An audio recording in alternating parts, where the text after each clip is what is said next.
मैं कक्षा 8वीं ओ की छात्रा आप सबके समक्ष रावी सदन की ओर से भरत और कैकेयी का संवाद प्रस्तुत करने जा रही हूँ। भरत: क्या बात है माता, ये आज कैसे वस्त्र पहने हैं? आपके आभूषण कहाँ हैं? आपकी मांग में सिंदूर नहीं है। क्या हुआ मातेश्वरी? महाराज आपके कक्ष में भी नहीं है। ये पूरा राजमहल इतना सूना क्यों हो गया है?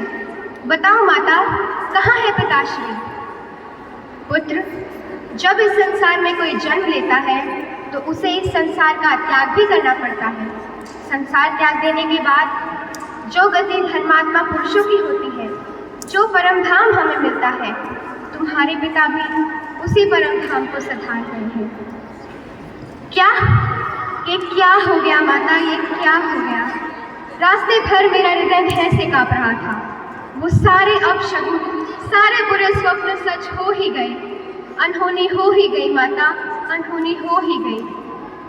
भरत, इस संसार के सभी प्राणियों को एक दिन इस नश्वर शरीर का त्याग करना ही पड़ता है। संसार का यह नियम अटल है। तुम जैसे सत्पुरुष भावी के लिए शोक नहीं करते। माँ, मैं कितना अभागा हूँ माँ, अपने महान पिता के अंतिम दर्शन भी नहीं कर सका।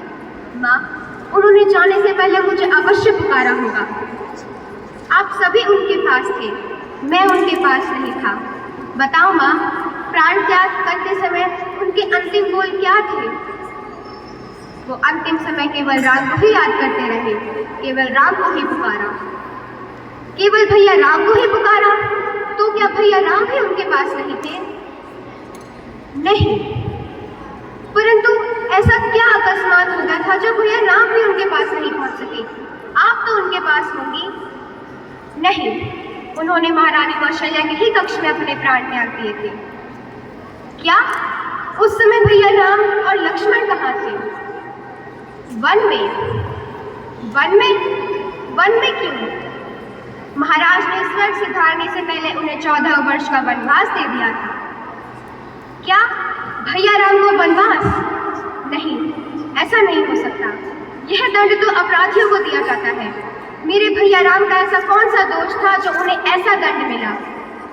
भरत, दोष इसमें किसी का नहीं था, केवल वचन पालने की बात थी। तुम्हारे पिता ने एक सत्यनिष्ठ और धर्मपरायण की भांति अपने वचन का पालन करने के लिए अपने प्राण न्यौछावर कर दिए।